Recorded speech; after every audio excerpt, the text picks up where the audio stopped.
Y bien, pues para empezar les compartí un texto de Pierre Bourdieu titulado Razones Prácticas. A lo mejor se preguntarán qué tiene que ver esto con la comunicación, tal vez desde el ámbito de la comunicación, ahora no mucho, ¿no? Pero este texto en especial me gusta a mí mucho porque desde aquí podemos abordar la experiencia de todos nosotros como comunicólogos interculturales y no solamente como comunicólogos, ¿no? Sino como sociedad. Me gusta mucho la teoría de Pierre Bourdieu sobre el capital cultural porque nos hace énfasis a que todos nos desarrollamos o crecemos en un sector que nos va formando. No estoy hablando ahora de la formación educativa dentro de un aula, ¿no? Sino que esto nos dice que va más allá de ello, es decir, la educación que tenemos dentro de la familia, por ejemplo, el contexto en el que nos desenvolvemos. Entonces, ahí se nos va formando un capital cultural que nos va a servir en algún momento para desenvolvernos como profesionales en, en el sector que sea, ¿no? Entonces, por eso quiero iniciar un poco con esto, porque yo soy originario de la cultura mazahua, de una zona rural de la zona este de San Felipe del Progreso, me parece, en la que crecí, digamos, una familia humilde, sencilla, de pocos recursos. Entonces, mi decisión de seguir estudiando era más fuerte que incluso los pocos recursos que teníamos en casa, en la familia, ¿no? Recuerdo muy bien algunas palabras de mi familia en donde me decían: puedes estudiar, pero tiene que ser en alguna escuela pública, en donde no se tenga que pagar colegiaturas, que sea barata, que... Entonces, es que me decido también a estudiar un poco en la UIM. Y como les decía, a lo mejor no sabía en su momento de qué iba este tema, ¿no? Pero pues ya estando ahí, me di cuenta de todo esto que tengo en el pasado, que es el capital cultural que les menciono. Eh, un poco más, para darles un ejemplo, para comprender un poco más de lo que va el capital cultural, es que toda la experiencia que vamos adquiriendo durante nuestra formación, desde que nacemos, nos va formando un conocimiento, un capital, que en su momento nos va a servir para desenvolvernos profesionalmente, como ya les había dicho, porque no es lo mismo nacer en una familia de profesionistas que en una familia de campesinos. No es lo mismo nacer en una casa con padres que son médicos, por ejemplo, ingenieros, doctores, o en una casa donde los padres no tienen ni educación básica, ¿no? No es lo mismo estudiar en una zona urbana que en una zona rural donde no están o no hay las herramientas necesarias, como ahorita el internet, por ejemplo. A lo mejor ya está en todos lados, pero en su momento, por ejemplo, no había internet. No puede uno acceder en una zona rural a las grandes bibliotecas que, por ejemplo, accedería uno en la zona urbana, ¿no? Entonces, lo que va generando este capital cultural que vamos adquiriendo durante nuestro desarrollo es que de alguna manera pues también nos va generando algunas desventajas, ¿no?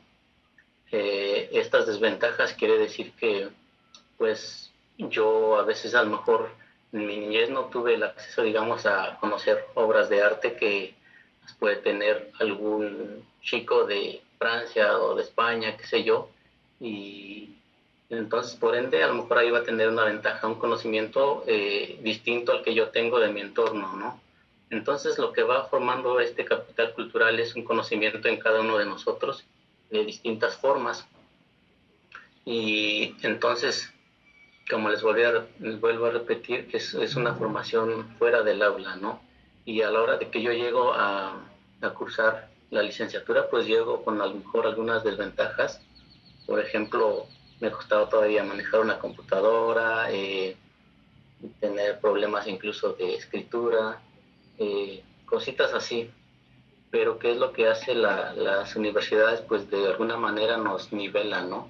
Entonces, cuando entramos a la licenciatura, la mayoría vamos con un capital cultural ya formado en nuestras familias, algunos con más conocimiento, que otros, ¿no? Porque les repito, no es lo mismo que un niño tenga acceso a toda una biblioteca en su casa con literatura, con libros de diferentes ciencias, a uno que no tiene a veces ni para comer, ¿no? Pero llegando a un nivel superior y entrar, por ejemplo, a cursar estudios en la Universidad Intercultural del Estado de México, a mí en lo particular pues me ayudó a conocer todo ese entorno, todo ese contexto para poder darme cuenta de las ventajas y desventajas en las que uno se desarrolla.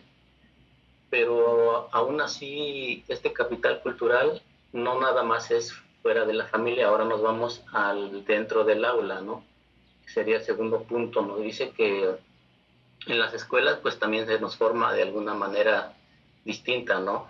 Y pues es correcto, ¿no? Sería un poco aburrido que todos tuviéramos la misma formación o que todos no hubiera diversidad, ¿no? Pero a lo que voy es que no es lo mismo también tener una formación educativa en tal universidad que en otra. Incluso no es lo mismo tener una formación en comunicación en la OIM que uno que estudia en Inglaterra o en Estados Unidos, ¿no? No es la misma, digamos, no es el mismo nivel, digámoslo así, de esa manera. Entonces también se nos forma un capital cultural, educativo dentro de la institución, lo que nos lleva a, pues, a una diversidad, ¿no? Y cuando uno termina de cursar los estudios, pues dice, soy estudiante de Derecho, soy estudiante de Comunicación, y todavía se le pone el apellido del Politécnico, de la UAM, de la UNAM, de la UIM, de muchas universidades. Entonces, sumado al capital cultural que a veces no nos diferencia en la familia, se tiene que sumar a nuestra trayectoria de vida un capital cultural educativo que también nos distingue de los demás, ¿no? Entonces, es cuando les comento, se genera un título ya al generar, ya al terminar la universidad obtengo el título de licenciado en comunicación, el título de médico, de abogado, qué sé yo, y eso nos lleva, les repito, a una competencia en la sociedad de decir, pues los demás son mejores que yo o menos que yo, ¿no? Pero no hay que verlo de esa manera también.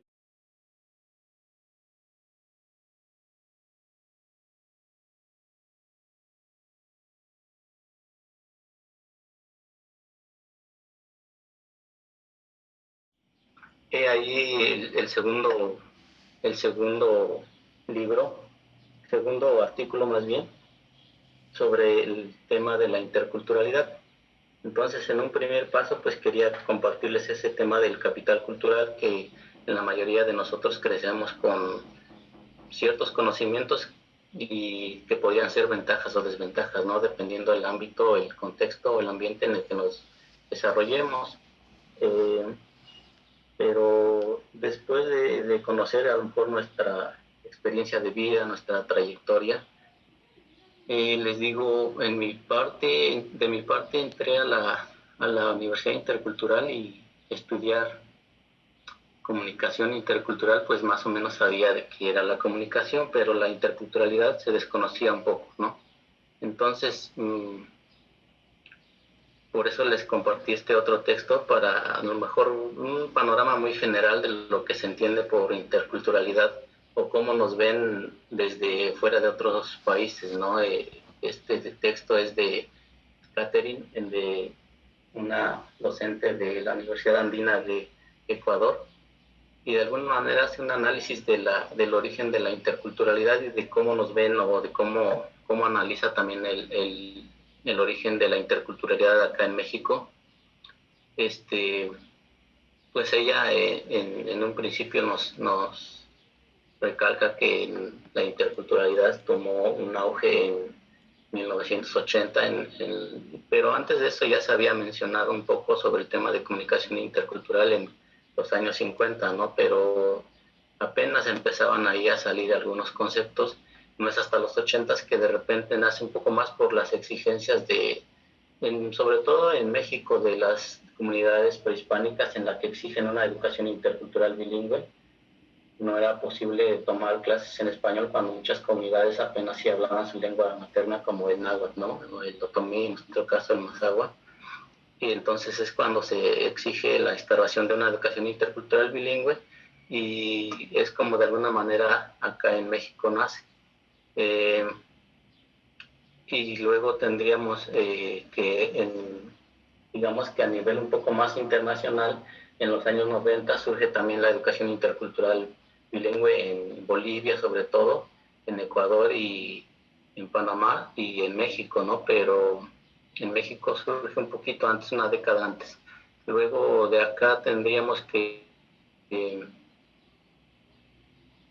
comentaba, además de una educación intercultural bilingüe, se exige por pues, los fenómenos sociales o los problemas que estaban en boga, como era la discriminación, que aún continúa, ¿no? Tenemos ahora grandes problemas de racismo y discriminación y de inclusión, ¿no? Entonces, en el siglo XXI, a partir del 2000, lo que se buscó, pues, es tratar de incluir a las comunidades prehispánicas a políticas públicas, al sector educativo, digamos, de alguna manera tratar de hacerlos parte como buscando una cohesión social, ¿no?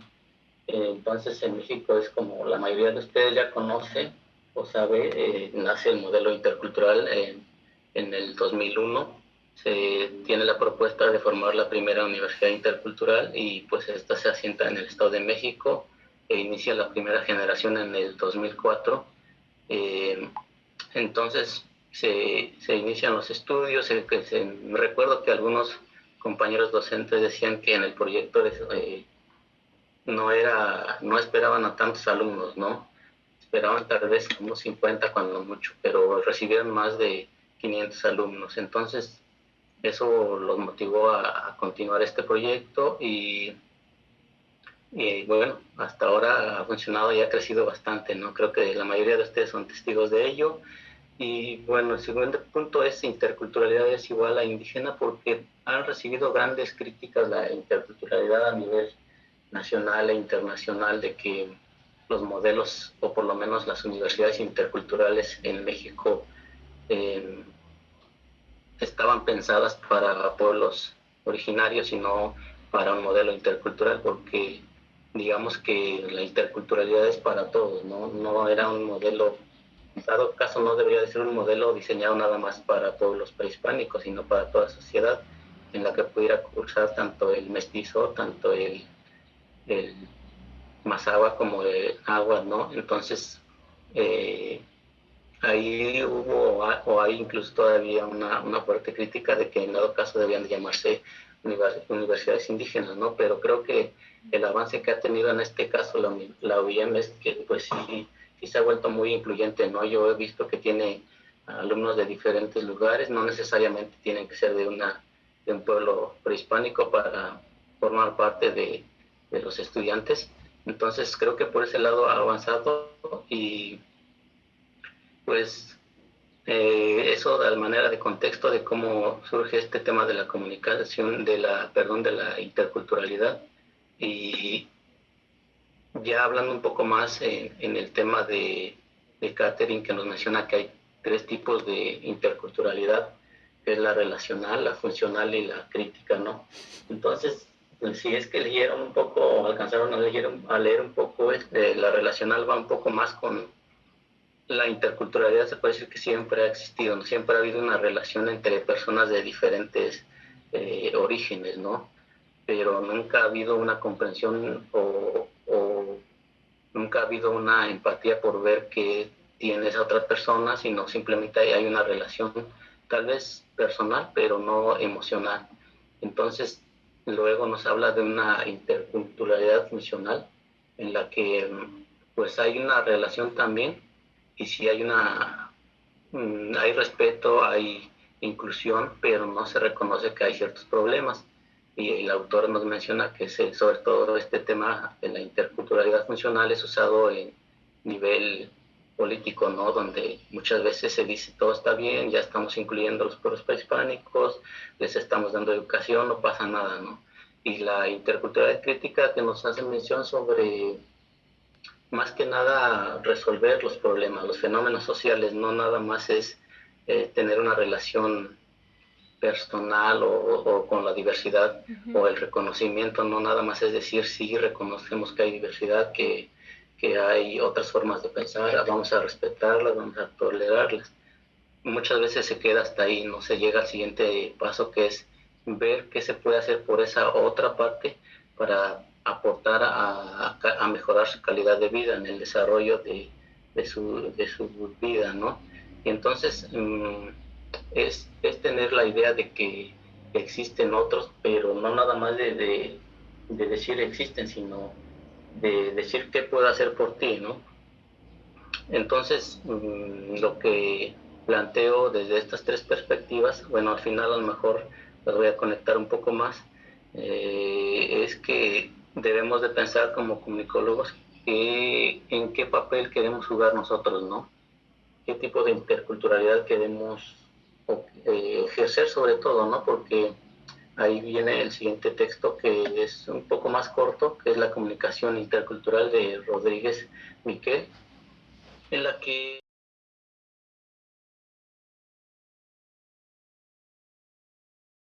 pero entonces ya a lo que voy es conectar un poco más el tema de la interculturalidad, ¿no? Porque como les mencionaba, tenemos la comunicación y luego nos ponen el apellido de intercultural, ¿no? Y entonces ahora hay el problema o el detalle que es la comunicación intercultural o cómo ejercerla.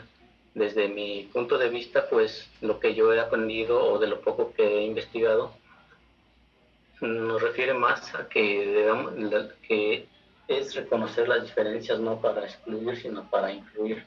Eh, lo que les comentaba hace un rato, la comunicación siempre ha existido, pero ha sido una comunicación pues muy agresiva, una comunicación de masas en la que solamente hablando de medios de comunicación, pues solamente importa el marketing, ¿no? Vender, vender y vender. Entonces no se posicionan del otro lado del sujeto y más bien ahí el problema que muchas veces a los medios nos tratan como objetos y no como humanos, ¿no?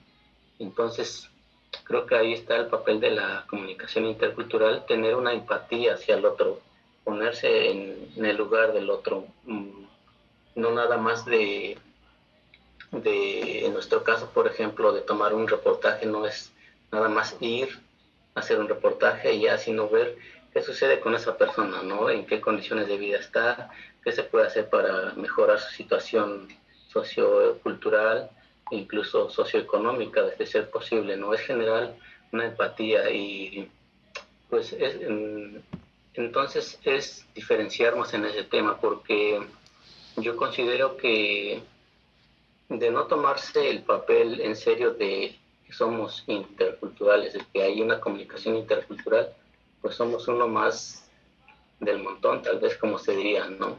¿Qué nos hace diferentes de un estudiante que estudia comunicación o ciencias de la comunicación en la OEM o en otras universidades nacionales como extranjeras?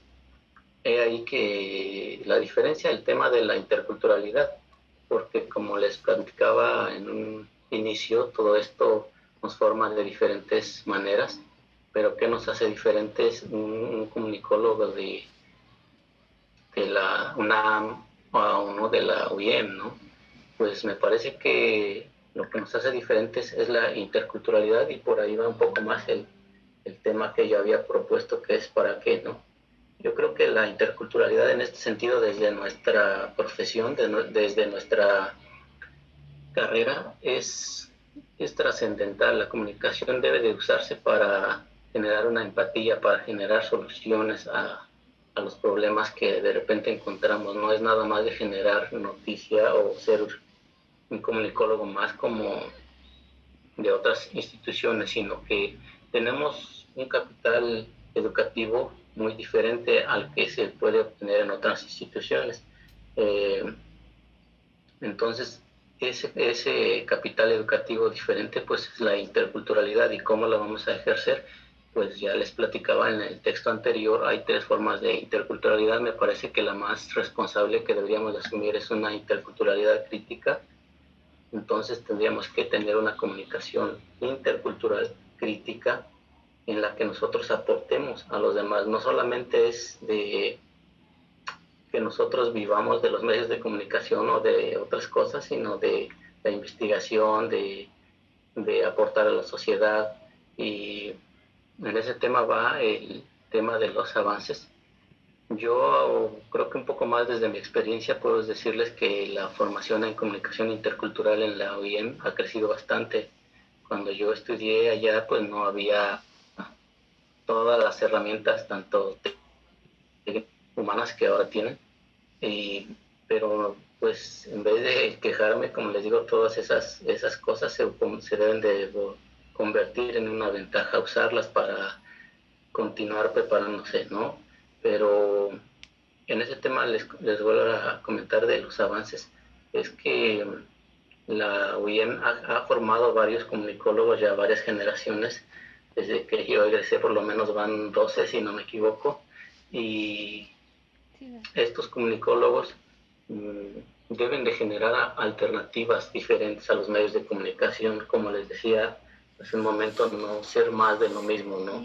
¿De qué me sirve a mí trabajar en un medio de comunicación o en una institución privada si voy a ser parte de las masas, ¿no? Ser parte de los demás, sin marcar una diferencia, porque nosotros mismos vamos abriendo brechas a las nuevas generaciones. Yo, en los lugares donde he trabajado, pues obviamente que tengo que dejar huella, ¿no? Si no, cuando algún otro colega formado en comunicación intercultural quiera entrar a ese lugar que a lo mejor yo ya pasé, pues a lo mejor no lo van a contratar, ¿no? ¿Por qué? Porque van a decir no tienen la calidad suficiente. Entonces, nosotros debemos de hacer la diferencia, no solamente para nosotros, sino para las futuras generaciones, ¿no? Eh, Luego, el otro punto de globalización, pues, es lo que les platicaba un poquito también. Actualmente, los medios de comunicaciones son como máquinas depredadoras que únicamente buscan el marketing, vender y tener a la audiencia ahí enfrente nada más, ¿no? Con poca capacidad de análisis. Entonces, ahí es generar una realidad distinta. ¿Qué queremos nosotros aportar a la sociedad desde nuestras trincheras? ¿Qué queremos hacer con lo que hemos adquirido, las herramientas que la OIM nos forma? Eh, y para ello, pues, los retos, o lo que considero parte de los retos importantes, pues es principalmente pensar quiénes somos nosotros, ¿no? Y ahí un poco es para unir ese tema del capital cultural que les mencionaba. Tal vez se piense que no tenía mucho que ver, pero desde mi perspectiva tiene mucho que ver, porque de dónde venimos nos ayuda mucho a definir a dónde vamos, ¿no? Entonces, mmm, repensarnos, hacer una autocrítica, quién soy yo, de dónde vengo, y en base a eso no decir vengo de la cultura del esfuerzo y por ende me va a costar más, ¿no? Sino que usar eso como un impulso para sobresalir incluso de entre otras instituciones, porque como ya les mencionaba, hay cuestiones de condiciones de desigualdad, no todo el nivel educativo en México tiene el mismo nivel, es a veces inferior en algunas zonas rurales, superior en algunas zonas urbanas, eh, pero creo que en nuestro caso tenemos calidad en la OIM en el tema de la interculturalidad. No, a lo mejor en medios de comunicación podríamos tener el mismo conocimiento que tienen los comunicólogos de otras instituciones, pero ellos no tienen esa formación con una visión intercultural, ¿no? Entonces, ese sería una gran ventaja para mí, y pues yo los invitaría a reflexionar desde ese tema. Y otro de los retos sería, como ya les mencionaba, conocer al otro, tener una empatía hacia los demás, porque muchas veces desde la academia, no solamente desde la comunicación, se ha vuelto esto un extractivismo epistemológico. Muchas de las instituciones y carreras, licenciaturas, como sea, se ha vuelto una tendencia en que voy, por ejemplo, a una comunidad, hago mi investigación, publico mi artículo científico, publico mi libro, mi reportaje, mi documental o mis fotografías, voy y tomo de eso de la comunidad y no le retribuyo nada a ellos. Muchas veces se regresa a la comunidad, a veces nada más para enseñar la foto y a veces ni eso, ¿no? Entonces, es conocer exactamente al otro, ¿no? ¿Qué necesita, en qué puedo aportar yo a su vida desde mi profesión. Si voy a hacer un reportaje, ¿cómo puede ese reportaje contribuir a la solución de algunos conflictos que pueda tener socioculturales, económicos, educativos? Sabemos que algunos medios, por ejemplo, hacen reportajes de denuncia, ¿no? Pero ahí se queda muchas veces. Y a lo mejor las autoridades correspondientes sí van y hacen algo, pero hasta ahí se queda a veces, y el que hizo el reportaje pues ya cobró su quincena o ya cobró lo del reportaje y se olvida, ¿no? Entonces ahí tenemos que primero ver en qué posición está el otro y cómo se podría ayudar desde nuestra profesión. Y pues el último que yo decía, que ya les había comentado, es posicionarnos en el sector laboral, pues es precisamente eso que les decía, ¿no? Si uno llega a trabajar en cierto lugar, pues es dar lo mejor de sí mismo, porque es abrir la puerta a las futuras generaciones. Yo recuerdo que, como una anécdota, cuando entré a trabajar como fotógrafo en el ayuntamiento de San Felipe, como que preguntando a otros o colegas que eran periodistas, decían como que algo te falta, decía, ¿no? Así como que la universidad los está formando de forma muy general, no les está formando con una especialidad en fotografía, con una especialidad en cine o con una especialidad en periodismo escrito o cuestiones así, pero lo que ellos no saben es que la universidad nos ha formado con una especialidad en interculturalidad y eso es lo que marca la diferencia, ¿no? Y es ahí donde debemos de ver o de intentar usar, ¿no? Porque les platicaba o les comparto también un poco más sobre la experiencia sobre un libro que se llama, a lo mejor algunos lo conocen, La muerte sin llanto, de Nancy Shepard. Es un trabajo etnográfico en el que nos narra cómo en Brasil mueren los niños dentro de la selva en el Amazonas, ¿no? Y es tan natural para las mamás que simplemente mueren, lo sepultan, no lloran, no hacen nada y se dedican a atender al que sigue vivo, ¿no? Y muchas veces como ese tipo de trabajo etnográfico, en nuestro caso podría ser reportaje, documental, qué sé yo, a lo mejor a través de las herramientas de la comunicación, pero ahí se quedan. Entonces, ¿qué solución podríamos aportar a esos conflictos sociales, no? No solamente de denuncia, porque eso a lo mejor ya se hace, ¿no? Algunos medios ya lo hacen, intentando tal vez hacer denuncia, porque muchas veces es una línea política, pero se hace muy poco sobre las comunidades originarias a las que pertenecemos. Eso les podría decir de manera general.